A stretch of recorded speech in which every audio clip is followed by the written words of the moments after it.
가인에게 내려진 심판인데, 예. 창세기 4장 10절 같이 읽습니다. 그분께서 이르시되 내가 무엇을 하였느냐? 내 동생의 피소리가 땅에서부터 내게 부르짖느니라. 11절 땅이 자기 입을 벌려 내 손에서 내 동생의 피를 받았은즉 이제 내가 땅에서 저주를 받았나니. 예. 여기 이제 가인이 받은 저주죠. 가인이 받은 심판입니다. 예. 기도합니다. 주 하나님 아버지 감사합니다. 주께서 저희 은혜를 주셔서 저희가 주님을 믿고 또 주님께서 마련하신 모든 것들을 단지 은혜로 받아서 마음 가운데 영접하는 것, 이거 하나만으로 주님께서 저희를 구원하시고 저희를 의롭게 하시고 주님께 받아들여 주시도록 하심을 인해 감사합니다. 하나님, 제 시간 말씀을 통해서 또한 은혜를 받기를 원하고 영적인 배움과 교훈과 훈계와 경고와 또 아버지 하나님 권면을 받기를 간구합니다. 하나님 아버지, 주의 말씀을 통해서 참 교리가 바르게 잡히고 주의 책망의 음성을 듣고 또 그 말씀을 따라 바로 잡히고 계속해서 우로 훈육을 받아서 하나님의 일꾼으로서 조금도 부족할 것이 없는 또 완전한 자로 구비되는 그런 성도를 되도록 인도하여 주시옵소서. 아버지 하나님께서 이 가인에게 내려진 심판을 통해서 주님의 그 두려우심과 또 주님의 오래 참으심과 긍휼과 모든 죄인들을 참 회개하기에 할 그런 여지와 기회를 주시는 그런 하나님의 성품을 저희가 배우기를 간구합니다. 아버지 하나님께서 참 말씀의 은혜가 어느 때보다 넘치고 또 갑절로 저에게 더 임해지도록 도와주십시오. 감사를 드리며 주 예수 그리스도로 기도합니다. 아멘. 아멘. 오늘은 이 가인에게, 살인자 가인에게 내려진 심판입니다. 가인은 인류 최초의 살인자입니다. 가인이 살인자가 된 것은 그가 아벨보다 나쁜 환경에서 태어났기 때문이 아닙니다. 배움이 짧았거나 성질이 더러웠기 때문도 아닙니다. 가인은 아벨보다 먼저 주님께 희생물을 드리러 나온 그런 사람입니다. 가인은 종교적인 사람이었고 땅을 갈고 땀을 흘려서 일을 하고 성실하죠. 자신의 손수 일한 것을 먹는 그런 시민이었습니다. 가인은 내가 주께로부터 아들을 얻었다고 할 정도로 부모의 기대를 많이 안고 태어났습니다. 그런 가인이 자신이 드린 헌물이 주님께 받아들여지지 않자 분노했고 얼굴색이 변했습니다. 가인의 문제는 영적인 문제고 믿음에 관련된 것입니다. 이 세상의 모든 이 인간관계나 사회 문제나 모든 문제가 사실 사람과 사람의 문제처럼 보여도 그 근본은 하나님과의 영적인 문제, 믿음의 문제입니다. 가장 근원적인 문제, 사람이 지닌 가장 근원적인 문제는 언제나 하나님과의 문제입니다. 하나님과의 문제. 하나님과의 어떤 문제가 하나님과의 어떤 관계성에 따라서 사람과 사람의 문제가 결판납니다. 하나님은 그런 가인을 향해서 찾아오셨고 권면과 훈계와 책망의 말씀을 주셨습니다. 가인은 처음부터 버려진 주님 저주의 자녀가 아니라 주님의 깊은 관심과 사랑을 받는 그런 사람이었습니다. 하나님의 책망과 권면과 훈계와 바로잡음이 있다는 것은 그가 사랑받는 자라는 증거입니다. 주님은 지금도 수많은 사람들을 향해서 긍휼과 은혜를 베풀고 계십니다. 하나님 잃어버린 자를 찾고 또 찾고 계십니다. 구원의 기회를 제공하고 계십니다. 그 대표적인 인물이 바로 가인입니다. 가인은 주님 앞에 자신이 무엇을 해야 할지 알았을 뿐 아니라 얼마든지 주님께 받아들여질 수 있는 길이 열려 있었고 주님은 그것을 촉구하셨습니다. 가인이 자기 생각을 버리고 자기 길을 버리고 주님께 돌아오도록 주님께서 친히 나타나셔서 말씀해 주셨고 대언자 아벨을 통해서 또 말씀해 주셨습니다. 이사야 55장 7절에 사악한 자는 자기 길을 버리고 불의한 자는 자기 생각을 버리고 주께로 돌아오라. 그리하면 그분께서 그를 긍휼히 여기시리라. 우리 하나님께로 돌아오라. 그분께서 풍성하게 용서하시리라. 이게 가인에게 해당되는 말씀입니다. 이스라엘을 향한 하나님의 음성은 정확히 가인을 향한 주님의 뜻이기도 하거니와 이 시대의 모든 죄인들을 향한 하나님의 음성입니다. 가인이 미워하고 살인한 아벨은 누굽니까? 아벨은 가인의 형제입니다. 아벨은 하나님께서 받으신 사람입니다. 아벨은 하나님 받으신 희생물을 드린 사람이고 아벨은 믿음으로 의롭게 난 사람입니다. 하나님께서 그 의를 인정한 인류의 첫 번째 사람입니다. 아벨은 믿음으로 피를 흘려 죽임을 당한 첫 번째 사람입니다. 죽임 당한 첫 번째 사람이죠. 아벨은 하나님의 말씀을 대언한 대언자입니다. 아벨은 죽었으나 믿음으로 지금도 말하고 있습니다. 아벨의 피는 말하는 피, 증언하는 피입니다. 아벨은 자신의 죽음과 피를 통해서 하나님의 의, 믿음, 바른 경배, 바른 희생물이 무엇인지를 증언했습니다. 아벨은 대언자로서 하나님께 드려야 할 바른 희생물이 무엇인지 하나님께서 받으시는 사람이 누구인지를 자신의 입으로서 증언했을 뿐 아니라 몸소 행위로 보여주었습니다. 주님께서 의로운 아벨이라고 말씀하심으로써 그 의를 인정해 주었습니다. 의로운 아벨, righteousness, 의로운 아벨. 아벨은 자신의 의로운 행위로 인해 형제 가인에게 미움을 받아 죽임을 당했습니다. 아벨은 형제 가인에게 미움을 받아 죽임을 당하는 것은 구약의 피 흘린 발자취의 시작입니다. 피 흘린 발자취의 시작이. 형제들에게 죽임을 당할 뻔했던 요셉. 사실 뭐 죽은 거랑 같은 거죠. 형제들에게 죽임 당하는 요셉. 형제들에게 죽임을 당할 뻔한 모세. 또 형제들에게 죽임을 당할 뻔한 다윗. 형제들 다윗을 그 돌을 들어가지고 쳐서 돌을 치자 이런 얘기 됐죠. 시크란가 거기서 그 구약 성경의 일관된 역사입니다. 그러니까 원류 예수 그리스도께서 죽임을 당하시는 것으로 이제 절정에 이르는 겁니다. 아벨의 피 흘린 발자취는 예수 그리스도로 말미암아 그 절정에 이르고 그것도 끝이 아니라 신약 시대에도 대환란 때에도 그대로 재현됩니다. 의인의 피를 흘리고 죽임을 당하는 역사는 가인으로부터 시작해서 천년왕국 때에야 비로소 종결이 됩니다. 침례 요한은 헤롯에게 죽임을 당했습니다. 예수님은 유대인들에게 십자가에 못 박혀 죽었습니다. 스데반들은 유대인들에게 돌에 맞아 죽었습니다. 믿음으로 의롭게 된 성도들이 피를 흘리고 죽임을 당하는 일은 창세로부터 시작되어서 지금도 앞으로도 계속될 것입니다. 자, 오늘 9절 말씀입니다. 주께서 가인에게 이르시되 내 동생 아벨이 어디 있느냐? 내 동생 아벨이 어디 있느냐? 그냥 아벨이 어디 있느냐가 아니라 내 동생 아벨. 내 동생 아벨이 어디 있느냐 하시니 그가 이르되 내가 알지 못하나이다. 내가 내 동생을 지키는 자니까 하며 아담이 선악을 알게 하는 나무 열매를 먹은 후에 주님께서 찾아오셔서 아담아 내가 어디 있느냐 이렇게 물으셨듯이 가인이 아벨을 죽인 후에 하나님은 가인을 찾아오셨고 내 동생 아벨이 어디 있느냐 이렇게 물으셨습니다. 내 동생 아벨이 어디 있느냐.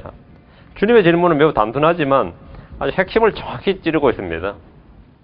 대답은 언제나 예, 아니오로 충분합니다. 오직 너희는 예는 예라 하고 너희는 아니오는 아니오라 하라 했죠. 내 동생 아벨이 어디 있느냐.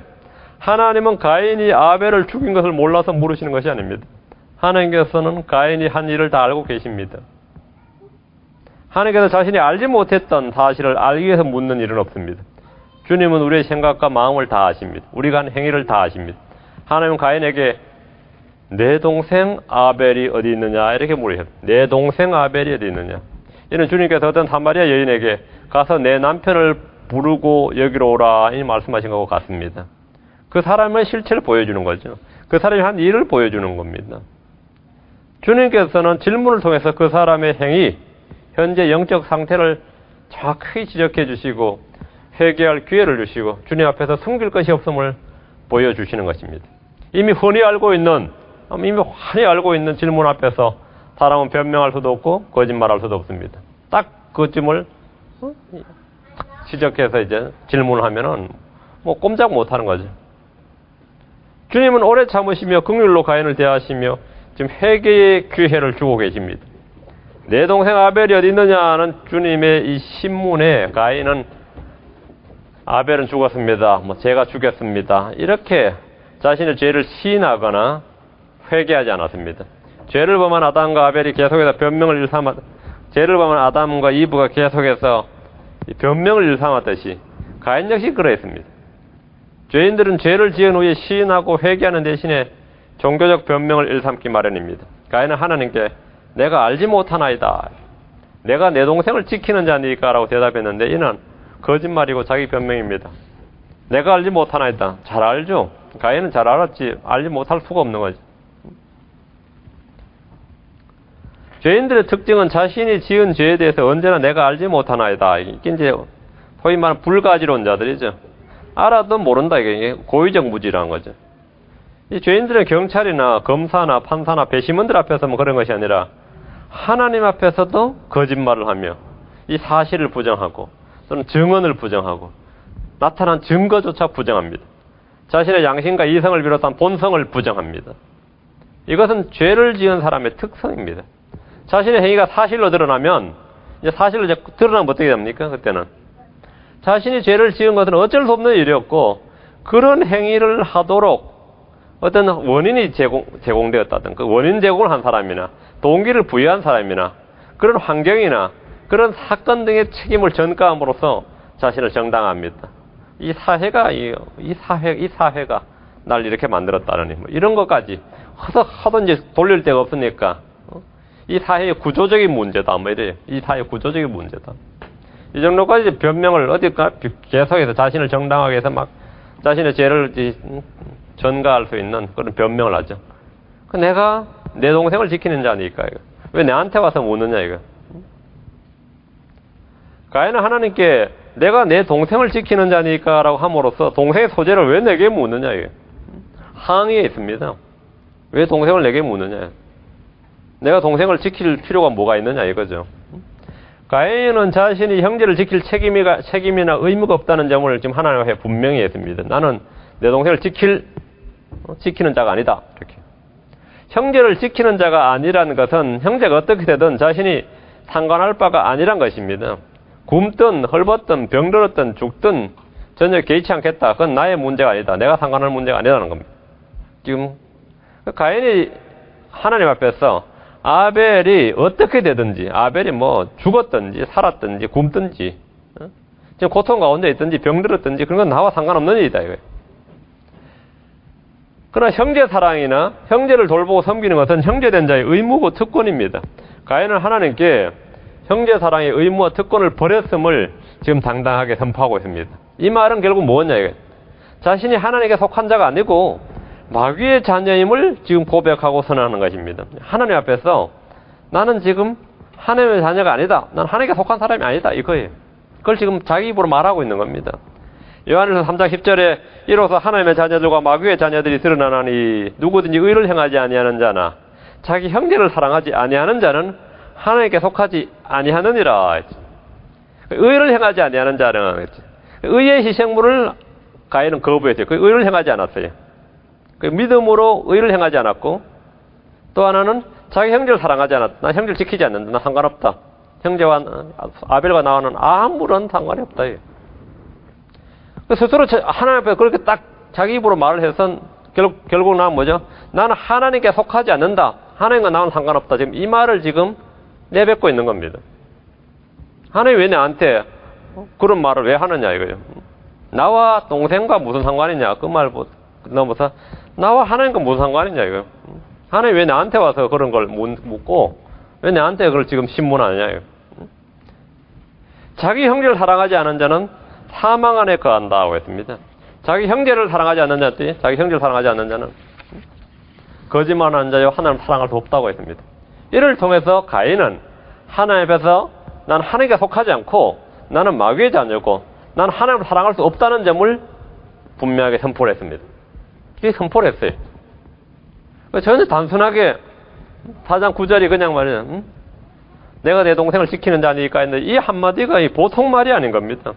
하나님과의 관계상 단절을 지금 이 시간에 선포하는 겁니다. 그리고 앞으로 이제부터는 뭐 선물 드릴 일도 없고 나한테 그런 것도 이제는 요구할 필요 없단 말이에요. 하나님께 나를 안 받아들였으니까 나를 안 받아들였고 나의 희생음을 안 받았으니까 나도 이제부터 하나님을 안 받아들이고 하나님 뭐라고 하든 나하고 상관없다. 지금 이걸 지금 선포하는 거예요. 하나님과 나의 관계 단절을 딱 한마디로 선포한 것입니다. 분명하게 공개적으로 하나님 앞에 선포를 했어요. 이 가인 자신이 지금 말이죠. 이제 막 나가는 거죠. 나는 마귀의 자녀고 하나님과 속하지 않았고 하나님 사랑할 수 없다. 우리는 모두 자기 형제를 사랑하라는 명령을 받았습니다. 요한일서 4장 21절에 하나님을 사랑하는 자는 또한 자기 형제를 사랑하라는 이 명령을 우리가 그분께 받았느니라. 우리는 이웃 사랑과 형제 사랑이라는 하나님의 명령을 받았습니다. 하나님을 사랑하는 자는 그 사랑이 자기 형제를 향해 드러납니다. 주님을 향한 사랑은 자기 형제를 통해 열매를 맺고 드러납니다. 주님께서는 자기 형제에게 행한 것을 정확히 자신에게 행한 것으로 계산하시고 그렇게 여기십니다. 우리 마태복음 25장 40절에 왕이 그들에게 대답하여 이르되 진실로 내가 너희에게 이르노니 너희가 이들 내 형제들 중에 가장 작은 자 하나에게 그것을 하였은즉 내게 하였느니라 그랬죠. 내게 하였느니라. 형제에게 가장 작은 자 중에 한 것, 그것이 뭐 내게 한 것이다 이랬어요. 내게 한 것이니라. 형제를 미워하는 것이 가인의 길입니다. 그 형제를 그렇게 한 것은 하나님과 나의 관계를 파괴하고 단절하겠다 이거예요. 가인의 길은 하마의 길이고 형제를 죽이는 살인자 마귀의 길입니다. 자기 형제를 사랑하는 것이 예수 그리스도의 길이고 생명의 길입니다. 자기 형제를 사랑하는 것이. 자, 10절입니다. 그분께서 이르시되 내가 무엇을 하였느냐? 내 동생의 피소리가 땅에서부터 내게 부르짖느니라. 주님의 두 번째 질문이죠. 좀 더 단도직입적이죠. 내가 무엇을 하였느냐? 주님은 거짓말과 변명으로 일관하는 가인의 답변에 단도직입적으로 물어있습니다. 내가 무엇을 하였느냐? 가인은 뭘 했습니까? 살인을 했습니다. 가인은 하나님의 말씀을 들었지만 믿지 않고 순종하지 않았습니다. 주님은 이미 가인에게 죄가 문 앞에 엎드려 있음을 경고했습니다. 가인이 주님께 받아들여지도록 잘 행할 것을 명하셨습니다. 가인을 향해 처음부터 살인자요 거시압인 마귀의 열망이 있다는 점을, 너를 향해 그의 열망이 너를 향하고 있다, 이걸 분명히 말씀해 주셨습니다. 그럼에도 가인은 주님의 책망과 훈계와 경고에 귀를 기울이지 않았습니다. 가인은 주님의 모든 권고를 무시하고 책망을 전혀 원치 않았습니다. 그 성경에서 이런 사람을 뭐라 그러냐? 책망을 싫어하는 자는 짐승과 같으니라 그랬죠. 책망을 싫어하는 자는 짐승과 같으니라. 가인은 짐승과 같은 사람이었습니다. 같은 자가 되었습니다. 짐승과 같은 사람입니다. 주님께서 내가 무엇을 하였느냐고 말씀하셔도 가인은 자기 죄를 시인하지 않습니다. 가인과 그의 길에 있는 사람은 자기가 행한 일을 고백하고 시인하고 회개하는 법이 없습니다. 내 동생의 피소리가 땅에서부터 내게 부르짖느니라. 주님 이렇게 말씀하셨어요. 내 동생의 피소리가 땅에서부터 내게 부르짖느니라. 사람들은 죽은 자는 말이 없다 그러죠. 죽으면 끝이라고 하지만 주님은 그가 죽었으나 믿음으로 지금도 말하고 있느니라 이렇게 말씀하십니다. 아벨은 지금 죽었단 말이에요. 믿음으로 지금도 말하고 있느니라. 내 동생 아벨의 피소리가 땅에서부터 내게 부르짖느니라 이렇게 말씀하십니다. 죽은 자들이 주님께 말을 하는 장면은 요한계시록에도 잘 나옵니다. 우리 요한계시록 6장에 보면 우리의 원수를 갚아주시는 어느 때까지니까 뭐 이러면서 막 부르짖죠. 가인은 자신의 행위를 하나님 앞에 숨길 수 없고 속일 수 없습니다. 주님은 아벨의 피소리를 지금 듣고 계시기 때문입니다. 가인은 못 듣고 있지만 하나님은 지금 아벨의 피소리를 듣고 계십니다. 11절 땅이 자기 입을 벌려 내 손에서 내 동생의 피를 받았은즉 이제 내가 땅에게 저주를 받았나니. 여기서 피와 땅의 관계를 볼 수 있습니다. 피와 땅의 관계. 아담의 죄로 인해 땅이 저주를 받았죠. 너의 죄로 땅이 저주를 받아 그래. 땅이 저주를 같이 엉겅퀴를 낸다 그랬죠. 아담의 죄로 인해서 땅이 저주를 받았는데 아담은 땅에게 저주를 받지는 않았어요. 근데 가인은 자신의 죄로 인해 땅에게 저주를 받았습니다. 땅에게 저주를 받았나니 그랬죠. 땅과 더불어 땅을 가는 자가 저주를 받았습니다. 땅은 무지한 피를 받을 때마다 더럽혀집니다. 땅은. 주님께서 민수기 35장 33절에 이와 같이 너희는 너희가 거하는 땅을 더럽히지 말지니라.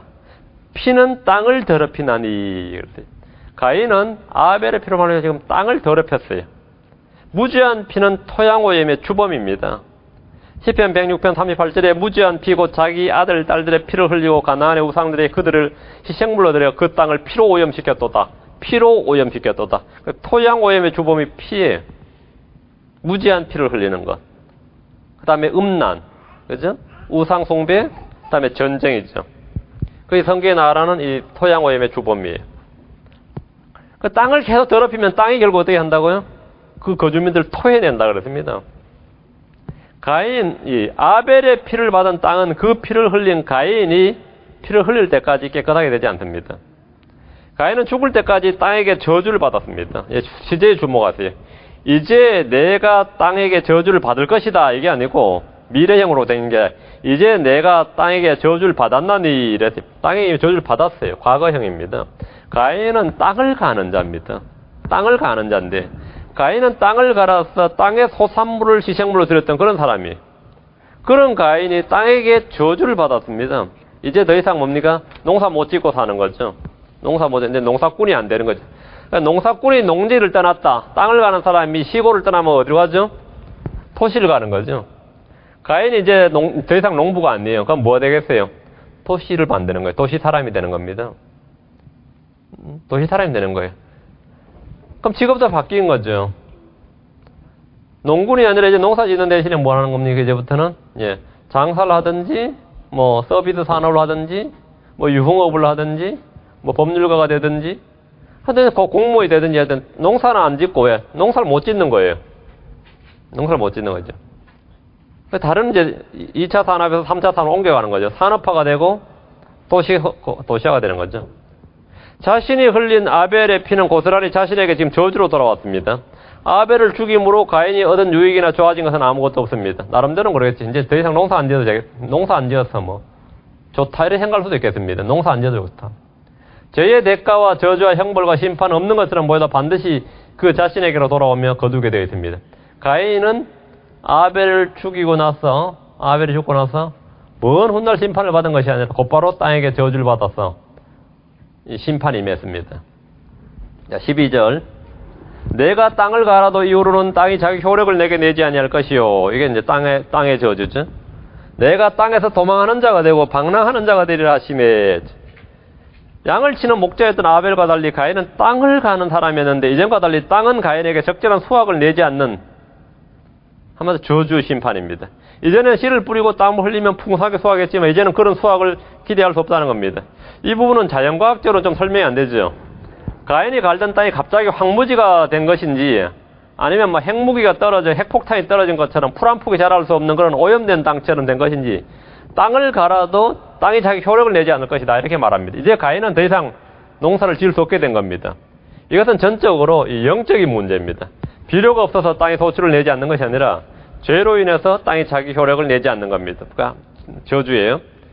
주님 이스라엘에게 적과 꿀이 흐르는 땅을 이 좋은 땅을 주시면서 그들이 범죄를 하면 그 땅이 그들에게 효력을 전혀 내지 않을 것임을 말씀해 주셨습니다. 농사 지어도 소출이 없을 것이다 이렇게 말씀하셨죠. 레위기 26장 19절 20절에 보면 내가 너희 권능의 교만을 꺾고 너희 하늘을 쇠같게 하며 너희 땅을 녹같게 하리니 너희가 헛되이 힘을 쓰리라. 너희 땅이 자기 소출을 내지 아니하고 땅의 나무가 자기 열매를 내지 아니하리라 그랬습니다. 이 뭐예요? 범죄를 하면 너희 땅이 자기 소출을 내지 아니하고 땅의 나무가 자기 열매를 내지 아니하리라. 이전까지 굉장히 풍성하게 잘 열렸던 유실수들이 수확이 급감하고 잘 안 되는 거예요. 참 특이한 일이죠. 이스라엘 땅은 그런 땅이었어요. 영적인 문제와 땅의 효력이, 지력이, 토양의 그 질이 말이죠. 지력이 비례하는 땅이었습니다. 영적 상태가 좋으면 땅의 상태도 좋아지고, 영적 상태가 나빠지면 땅의 상태도 나빠지는 그런 땅이었어요. 가인도 마찬가지였습니다. 근데 가인이 이스라엘의 모형입니다. 가인이 이스라엘의 모형이에요. 이스라엘 땅이 황무지가 되어 농사를 지을 수 없는 땅이 된 것은 전적으로 그들이 죄로 인해 저주를 받은 까닭입니다. 그래서 이스라엘이 땅을 고쳐주셔서 뭐 땅의 회복, 이게 굉장히 많이 나옵니다. 구약에 땅의 회복. 예, 땅의 효력을 안 내니까요. 그래서 이들은 땅을 가는 1차 산업을 하는 대신에, 원래 이스라엘은, 사람들은 이스라엘이 유목민인 줄 아는데 이스라엘은 유목민이 아닙니다. 이스라엘은 농경민족입니다. 양을 치는 유목민이 아니에요. 양이나 낙타나 뭐 이런 유목민이 아니라 이스라엘은 하나님께서 가나안 땅을 닦기 위해서 그 땅에 영원토록 정착하도록 정착민이지 떠돌아다니는 유목민이 아니에요. 그 땅에서 소출이 너무 많이 나는 땅이어서 땅이 너무 좋은 땅이었죠. 그 땅으로 충분했어요. 땅에서 항상 늦은 배 이런 배가 내려서 땅에서 나는 것을 먹었단 말이에요. 그래서 땅이 소출을 안 내니까 어떻게 되죠? 땅에서 그 땅을 떠나야죠. 소출이 안 나는데 어떻게? 그래서 땅을 가는 1차 산업 대신에 이제는 법률이나 무역이나 장사나 의사 등 도시 건설을 통해서 높은 수익과 소득을 올립니다. 그 가인의 길이 이스라엘의 길이에요. 오늘 유대인들이 주로 하는 일이 무엇인지 보시면 돼요. 주로 3차 산업이죠. 유대인들이 농사 짓는 게 아니라 말이죠. 유대인 농사 짓는 게 아니라 뭐예요? 3차 산업이에요. 주로 전 세계 어디를 가든지 유대인들은 장사를 하거나 법률, 행정, 서비스 이쪽에 종사를 한다고요. 사람들 그걸 굉장히 부러워하는데 그게 가인의 길입니다. 그게 가인의 길이에요. 가인이 떠나자마자 한 일이 뭡니까? 도시를 건설하고 바로 그런 일에 종사를 했어요. 바로 그런 일에 종사했어요. 농사를 안 짓는다는 것, 그것이 좋은 게 아닙니다. 그게 저주의 결과고 심판을 받은 겁니다. 땅이 효력을 내지 않아서 그렇게 된 겁니다. 다음 뭐지? 12절에서 내가 도망하는 자가 되고 방랑하는 자가 되리라 이랬죠. 아담은 첫째 아들이고 모든 형제들이 우두머리였던 이 가인이 이제 도망자가 되었습니다. 방랑하는 자가 됐다. 가인은 순례자고 나그네가 아니고 pilgrims and strangers. 순례자도 아니고 나그네가 아니에요. 크리스천은 순례자고 나그네죠. 가인은 지금 도망자요 방랑자다 말이야. Wanderer and vagabond. 가인의 신세가 참 처량하게 되었습니다. 경찰에 체포되어서 감옥에 소감되거나 유배 생활을 한 것은 아니지만 대신 도망자로, 땅에서 도망자로 살아야 됐다는 겁니다. 도망자가 되어본 경험이 없는 이들은 결코 이 고통을 모를 것입니다. 누군가에게 쫓겨다니거나 소배받은 사람들의 삶은 평안이 없습니다. 이스라엘 민족은 거의 언제나 온 세상을 떠돌아다니는 도망자요 방랑자였습니다. 민족들의 머리로 세움받았지만 그런 지위를 누려본 적이 없습니다. 아벨을 죽인 가인과 같이 하나님의 대언자들을 죽이고 예수 그리스도를 죽인 이스라엘은 언제나 땅에서 도망자요 방랑자였습니다.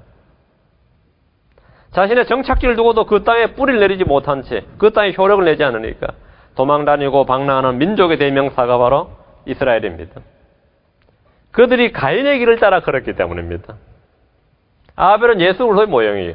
아벨을 죽인 가인의 길, 가인의 운명이 예수 그리스도를 죽인 이스라엘, 하나님의 대언자들과 예수를 죽인 이스라엘의 길과 동일합니다. 크리스천은 순례자요 나그네로서 이 땅을 삽니다. 우리의 본향은 저 하늘에 있습니다. 순례자와 도망자, 나그네와 방랑자는 겉보기에 비슷해 보여도 전혀 다릅니다. 순례자는 목적지가 있고 방랑자는 목적지가 없습니다. 13절 말씀. 가인이 죽게 아뢰되 내 형벌이 내가 감당할 수 있는 것보다 더 크나이다. 그렇죠?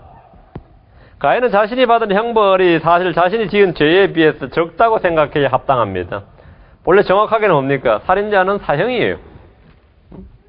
돌판에 기록된 법이 없더라도, 모세 율법이 없더라도 양심과 이성이란 본성에 새겨진 법에 따르면 살인자는 사형에 해당한다는 하나님의 심판을 알고도, 이래서 로마서에 보면 사형에 해당한다는 하나님의 심판을 안다 그랬어요.